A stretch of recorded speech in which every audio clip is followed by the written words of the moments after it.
Are you looking for the best NFL bets around? Then get ready for the NFL's Week 5 IDP Plus Moneyline podcast.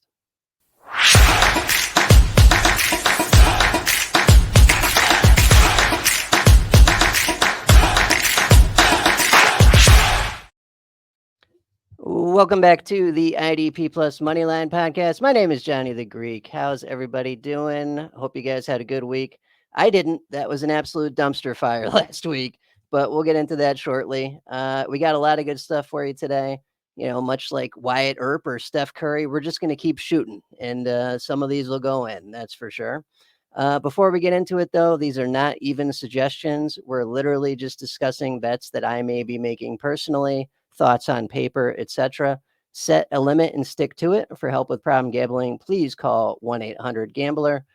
So yeah, as mentioned previously, not a great week last week. The first losing week of the season, 5-7 overall, 1-2 in the article. But you know, it's going to happen. We had 3 good weeks, 1 bad week. 75% of the time, winning is not bad at all, especially against Vegas. So is what it is, you know. And what I would do if I were you, the listener, is listen. If you hear something you like, or maybe it gives you an idea, do your thing, right? I'd much rather teach you how to fish than just give you a fish. You know, blindly tailing is not going to end well for anyone. So, with that being said, let's get into it. We got lots of good stuff for you in week 5.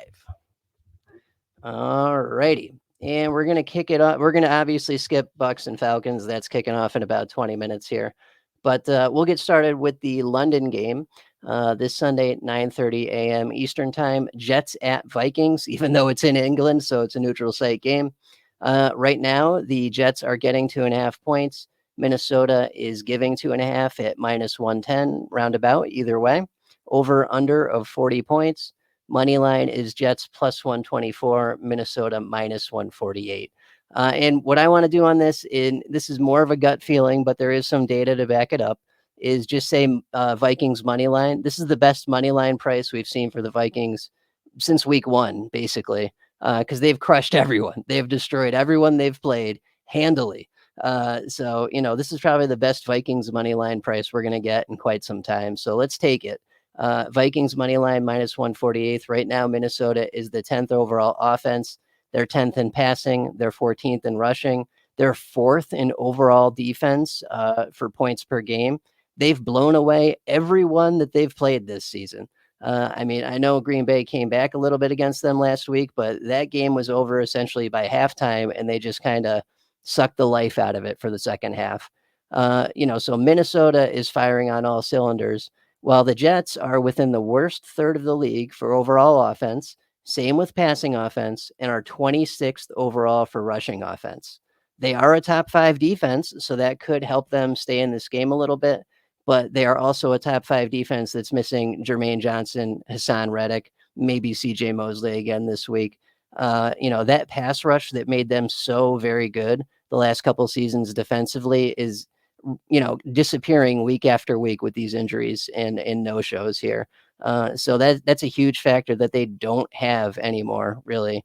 I mean, it's still solid, but it's clearly regressed somewhat with those losses. Minnesota has the better turnover margin at +3.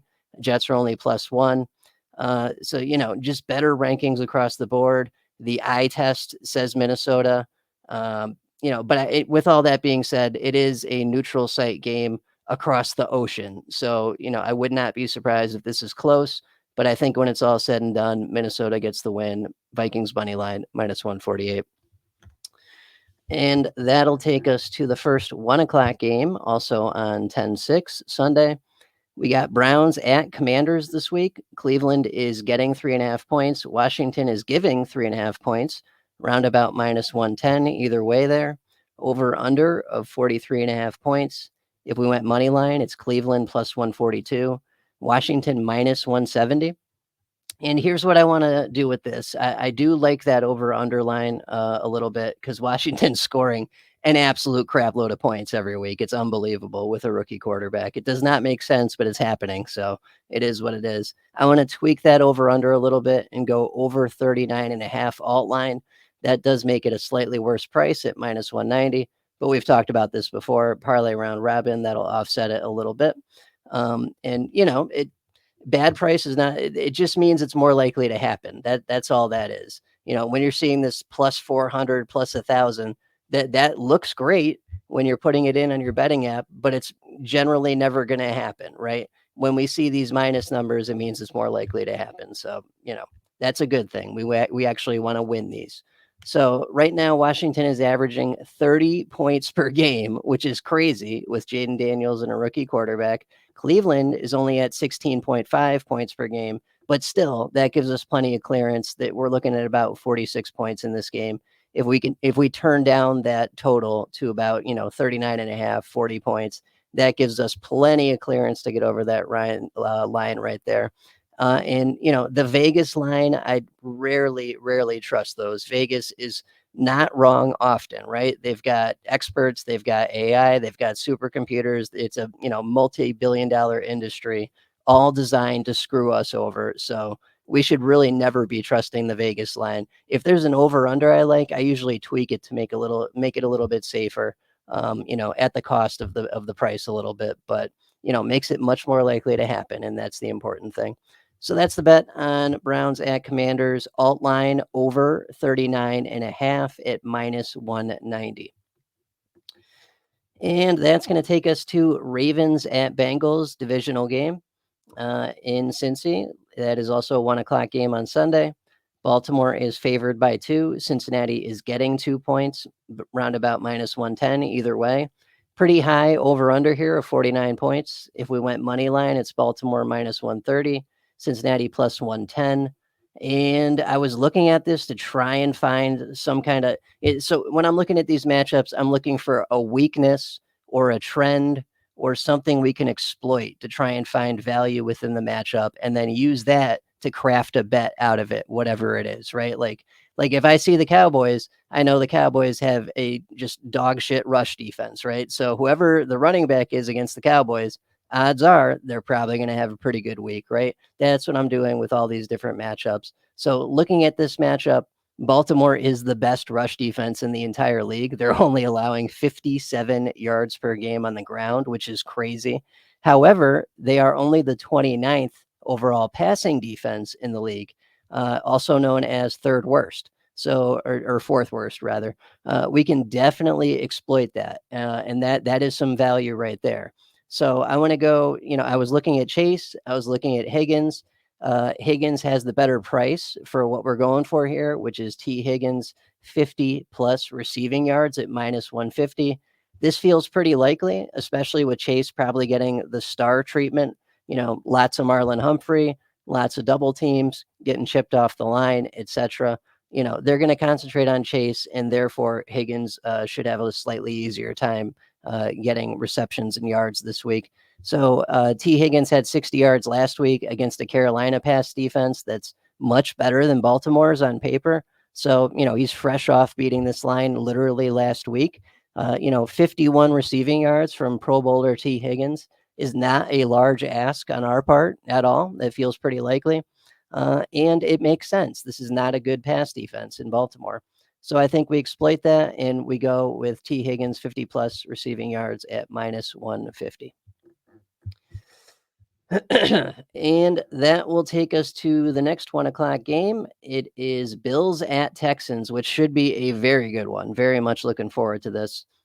So right now it's a pick 'em, -1 for Buffalo, +1 for Houston. That's Vegas telling us they have no idea who's going to win this matchup, and neither do I. But I've got something else that might work for us.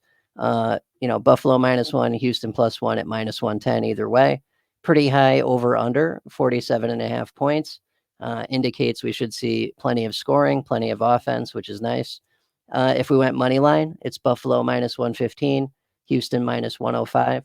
And just looking at the matchup here, I like James Cook to get 60 plus rushing yards at -115, which is actually a pretty good price. We'll take that. So he's done this in weeks 1 and 2, but then was the victim of blowout rest in weeks 3 and 4. So when a game gets away from you, either because you're winning so much or the other team's beating you so much, as a starter, you're probably going to rest. And that's what happened in weeks 3 and 4. So this week, though, he's up against a mediocre Houston rush defense that's letting up about 112 yards per game on the ground, whereas Houston is a top 5 pass defense. So it's likely that Buffalo is going to try and exploit the ground game this week.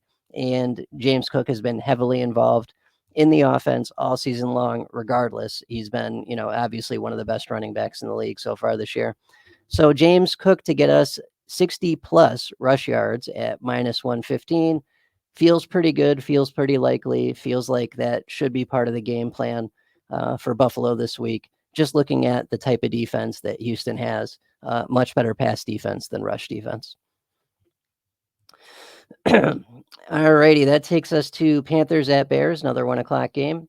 Right now, Carolina is getting 3.5 points. Chicago is favored by 3.5 or giving 3.5, minus 110 either way. Lower over under 41 points. If we went money line, it's Carolina plus 154, Chicago minus 185. And I might be insane, but I'm going to do the same thing I did last week that bit me in the ass. But last week was, Carolina up against a very good Cincinnati offense. Chicago's offense has not looked good this year, really at all. So I'm going to do the same thing we did last week. Panthers alt line plus 7.5 points. That is minus 204. But, we could parlay round robin that if we need to. So my thinking with this is Chicago has not crushed anyone this season.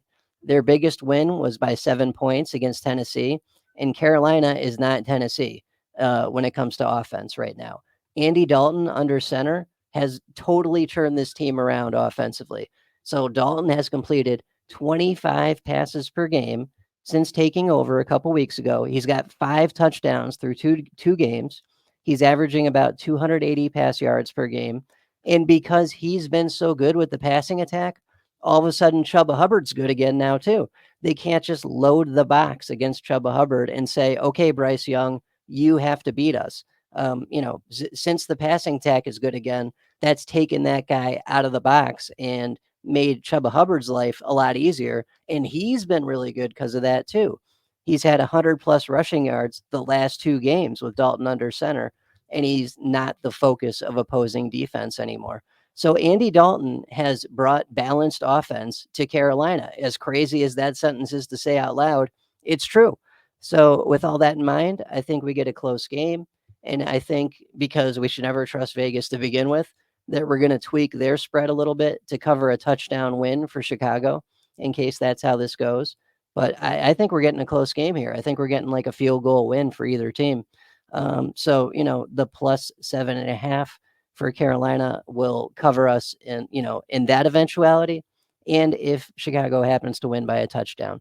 So slightly crappier price, but much safer outcome likely for us overall.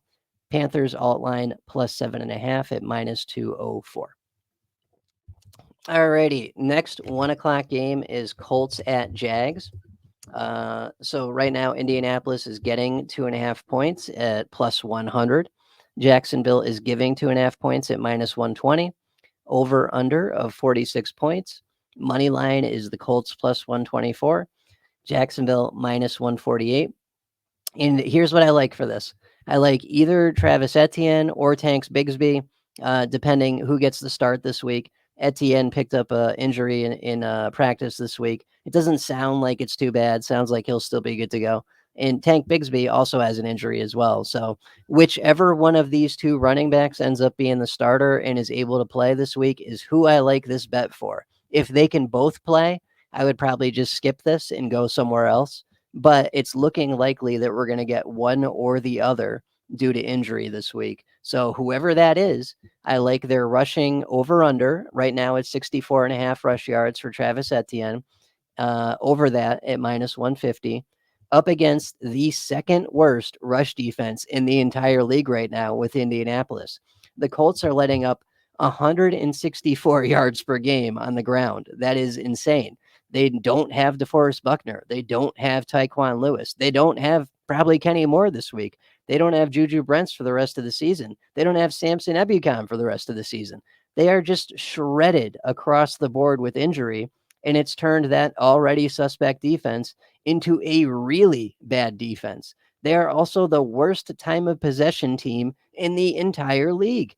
It means they're going 3 and out a lot, and their defense is spending a lot of time on the field. Their defense cannot get the other team to go 3 and out. So by the time the third and fourth quarter rolls around, these guys are gassed. We are literally watching them break down from wear and tear from being on the field so freaking much this season. We're watching it happen in front of our eyeballs. So, even if this starts slow, even if Etienne has a bad first half, or Bigsby, whoever it ends up being, I feel like we're going to get over 64.5 rush yards against the second worst rush defense in the entire league that's just shredded with injury and, is horrible in time of possession. This is all lining up for it to be a bad day for Indianapolis in terms of rush defense. So with that in mind, let's craft a bet that takes advantage of that situation. And that would be Etienne over 64.5 rush yards at minus 150. So that's what I got for that one. All righty. Start your season with a bang with IDP Plus. Use the promo code PROPS, PROPS, for 20% off your subscription. Gain access to exclusive tools, in-depth articles, and much, much more. Plus, don't miss out on our private subscriber Discord channel. Sign up now at idpplus.com/membership. All right, let's get back to it. We got one more 1 o'clock game, and then we'll get into the 4 o'clock games. Last 1 o'clock game for this Sunday is Dolphins at Patriots, also known as the stinker of the century. You couldn't pay me to watch this crap. So right now it's Miami getting 1 point, Patriots giving 1 point, essentially a pick 'em. Vegas has no idea who's going to win. Neither do I. They're both horrendous. We'll see how it goes. Over under of a whole 36.5 points. So should be a very exciting game. Money line is Miami minus 108, Patriots minus 112. And I want the under on this, but I don't want the Vegas under because the Vegas under is designed to screw us. I want to tweak it a little bit. I'm going to go alt line under 40.5 for the total at minus 215. And it is what it is on the price. Parlay round robin it, you'll be fine. So right now, New England is averaging a whole 13 points per game. Miami is averaging 11 points per game. That is not enough to get over, the Vegas line of 36.5, or definitely our line of 40.5. Brissett and Huntley are among the worst quarterbacks in the league right now. This game is outdoors in New England, where we've seen fewer points per game and less passing yardage the last 10 seasons consecutively, outdoor versus indoor games. This is the second lowest over-under of the week. So, everything is pointing towards this being just an absolute stinker in a low-scoring defensive struggle. But, 36.5 points is not a lot. We could see that happen just with field goals, a defensive touchdown, maybe one offensive touchdown per team each. That could almost get us there right there. So I want to tweak it a little bit. I want to make it a little bit safer. I want to add a few points, make it under 40.5 alt line at minus 215 instead of taking the Vegas line of under 36.5, because 36.5 points is not a lot. We could get there. It would not be pretty, but we could get there. So let's use a little bit of a buffer, make it a little bit safer, and hopefully ensure that we actually win this one. So that's what I'm thinking for that one. And that will take us to the first 4 o'clock game, which is Cardinals at 49ers, another divisional game. Right now, Arizona is getting 7 points. San Francisco is giving 7 points. Roundabout minus 110 either way for that. Pretty big over-under here, 50 points. Money line, it's Arizona plus 275. San Fran minus 345. So, Vegas is pretty sure that San Fran's going to win this one. I tend to agree, but it's a divisional game, and we've seen San Fran get blasted in divisional games this year against the Rams. So, Arizona knows them well. If there's a team that can craft a game plan to take these guys out and upset them, it's Arizona or the Rams or Seattle, because they play them a lot, and that's how divisional games work. There is no sure thing in a divisional game, any divisional game. So I don't want to touch this for an actual bet because the price is terrible for a money line, and I don't like the spread. And I did look at an alt line of like San Fran minus 2.5, and that's, almost as bad a price as the money line. So I don't want to go there at all. So no bet officially, but if you are hell bent on betting this game, You can go with tackle props when they come out. Kyzir White over whatever his tackle number is, as long as it's not crazy, against the 8th overall rushing attack in the league in the San Francisco 49ers, who are also the number 1 time of possession team in the league. So, when you add those factors together, you get Kyzir White on the field longer than usual, and he's already at 100% of snaps inside linebacker, up against a team that runs the ball more than usual, which means more easy run stopping tackles. So lots of good factors for inside linebackers for the Cardinals this week. But the game itself, I have no interest in touching that. No idea how it's going to go. So that's the call on that one. And that will take us to the next 4:00 game, another divisional game, Raiders at Broncos. Right now, the Raiders are getting 2.5 points. Denver is giving 2.5, round about -110 either way on that. This is the lowest over-under of the week at 35.5 points. Moneyline, Raiders are +120. Denver is -142. And I think we have an opportunity here because Vegas has this line so incredibly low. In fact, I think I've only seen a lower line once ever, and it was last season, that Patriots-Steelers game where everyone was betting no touchdown as the most popular bet because those teams were truly horrendous at that point last season. When the line's this low, we can take advantage of it because getting past 35.5 points is pretty easily done, even with these two bad offenses. So to make it a little bit safer, I want to tweak it. I want to go over 32.5 alt line instead of the Vegas line of 35.5. That changes the price to -176, which actually isn't too bad. We'll take that. So alt line over 32.5 -176. And here's what I'm thinking. So neither team looked great offensively last week or really at all this season, if we're being honest. But with this line being so incredibly low, we can turn it down a bit. We can turn it down a few points here and then say over that alt line and still have a decent price like we've got right here. So to get to 33 points is about 16 points per team. That's totally doable. Even without Devontae Adams, that's totally doable.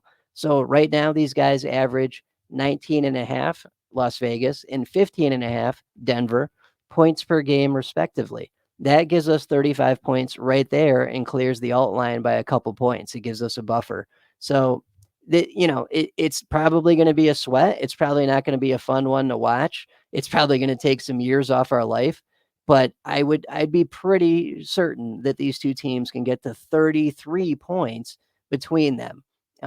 Especially after last week and the poor offensive performance for Denver and, the not great one for Las Vegas as well. You got to feel like they'll make some improvements and do a little bit better this week. So it feels like a bounce back game for both these offenses. And I think we get over 32.5 points. So that's the call on that one. Want a little extra in your fantasy football bankroll? Deposit just $10 with FanDuel and get $50 in bonus bets. It's the perfect boost to kickstart your season. Don't wait. Claim your bonus now at idpplus.com/FanDuel. Alrighty, that takes us to the next 4:00 game. Interesting one here. We got Giants at Seahawks. So right now the Giants are getting 6.5 points. Seattle's essentially favored by a touchdown. They're -6.5 at just about -110 either way on the prices for those. Over under of 43.5 points.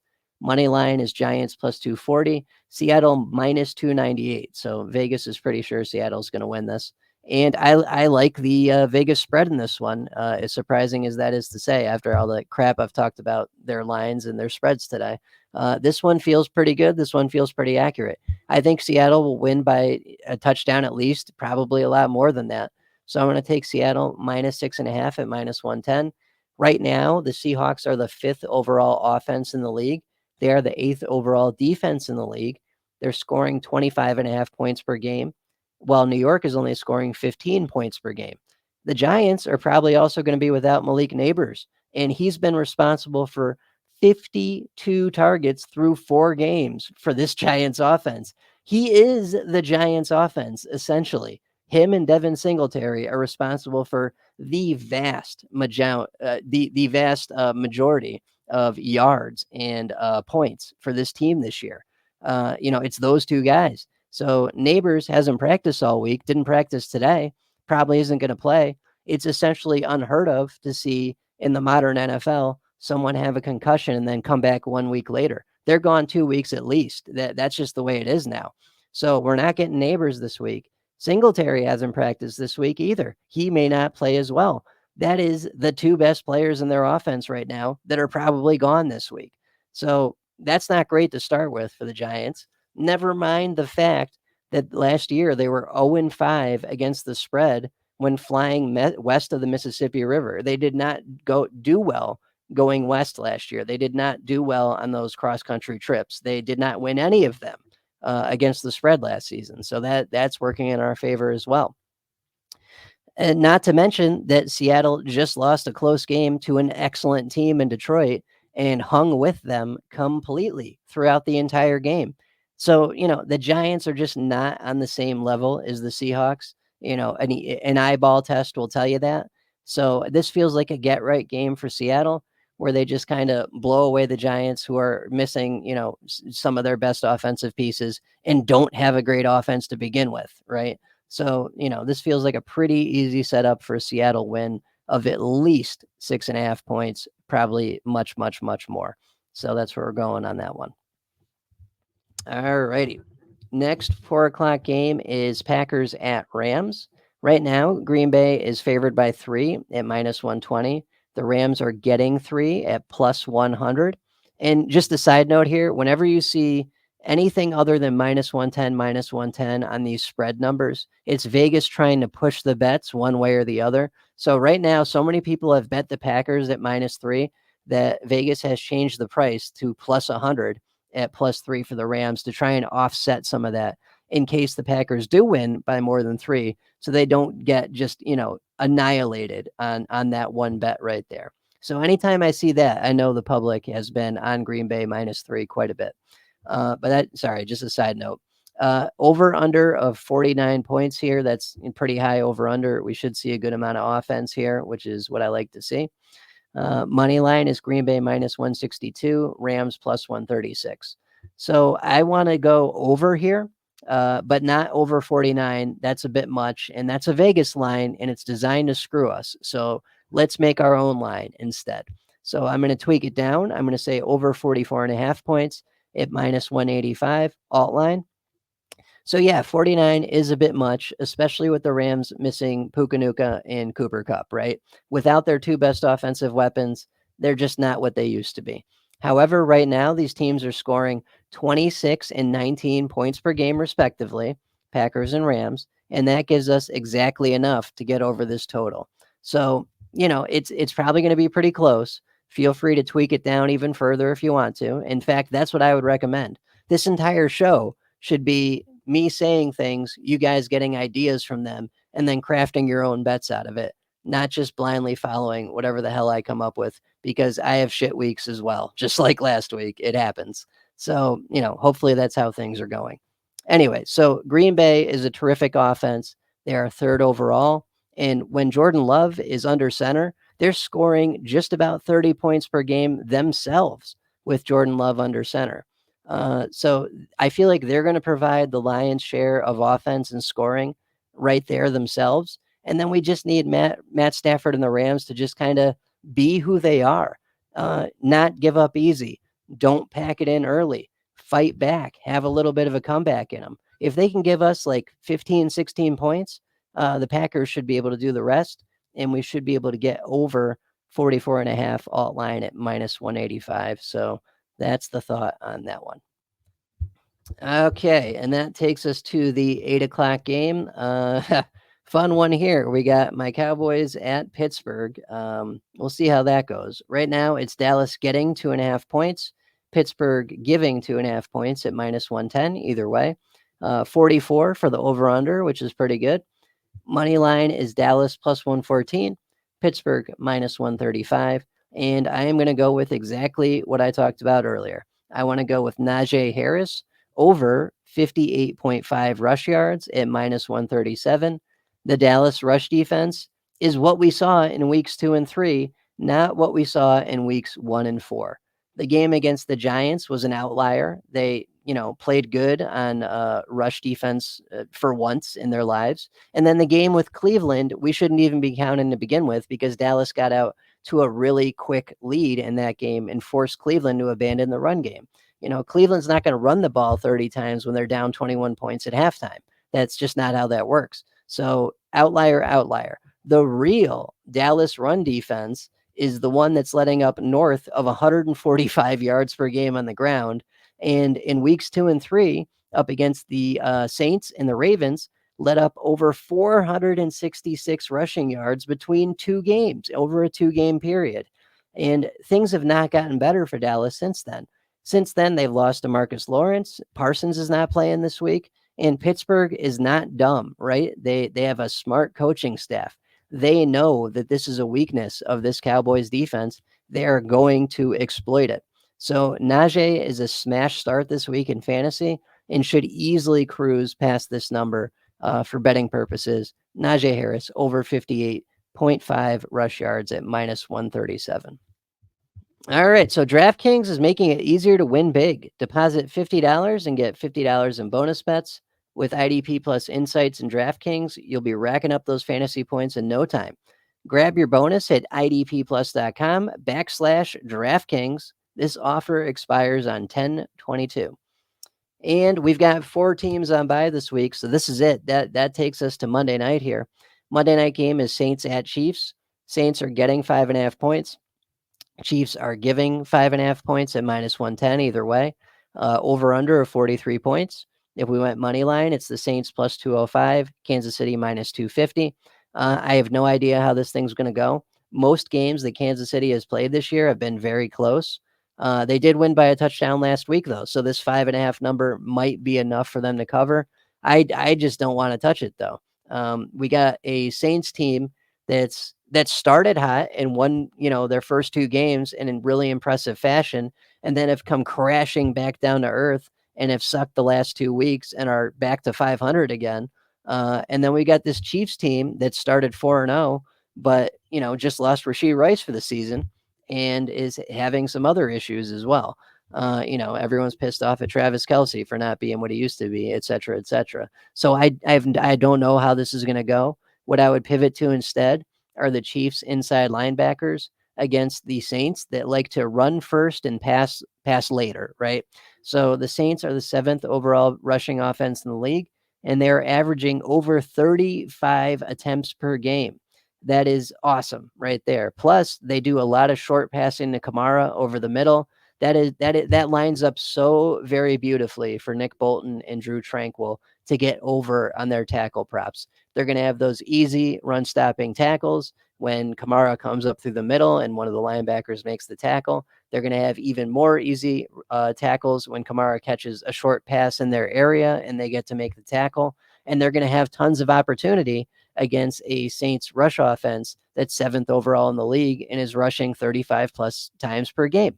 So it's all about finding the most opportunity and then hoping it works out for us, right? We find a good situation, make a bet based on the situation, and then hope we get that situation. And because it's football and any given Sunday is a real thing, we never know what's actually going to happen. But, there are certain things that are more likely than others. And one of them is, the Chiefs inside linebackers are in a pretty good spot to have a good week this week. So that's what I'm thinking on that one. And that's it. That takes us to the end. Very quick week this week. 4 teams on bye, so we're missing 2 matchups here. But we got through it, and I think we got some good ones out there. Hope they work out for you guys. Good luck this week in week 5, and we'll be doing this again, same time, same place next week. Thank you all for listening, and have a good week. Take care. Thank you for watching the IDP Plus YouTube network. If you enjoyed this video, give it a thumbs up and don't forget to subscribe to our channel. Be sure to tap the bell icon to get notified whenever we upload new content.